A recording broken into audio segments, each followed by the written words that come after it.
Just এইরকম না যে আপনি রমজান মাস আসলো পড়া শুরু করলেন যে আলিফ লাম মিম যালিকাল কিতাবু লা রাইবা ফীহি হুদাল লিল মুত্তাকিন, এরকম জিনিস কোরআন না।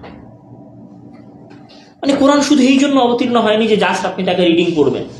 কোরআন এই জন্য অবতীর্ণ হয়নি যে ইমাম সালাত আদায় করাচ্ছে আর আপনি তার পেছনে পেছনে দাঁড়িয়ে ইমামের কোরআন তেলাওয়াত শুনছেন, কখনো নয়। এই জন্য জীবনেও কোরআন অবতীর্ণ হয়। কোরআন অবতীর্ণ হয়েছে চিন্তা করার জন্য, কোরআন অবতীর্ণ হয়েছে তার অর্থ বোঝার জন্য। আপনি যদি কোরআনের অর্থ না বোঝেন, কোরআনকে নিয়ে যদি আপনি চিন্তা ভাবনা না করতে পারেন, এই কোরআন আপনাকে হেদায়েত দিবে না। সালাত তোমাদেরকে খারাপ কাজ থেকে বিরত রাখে। এখন আপনি জান আমাদের দেশের সুদখোর লোকটাও কি করে? সালাত আদায় করে।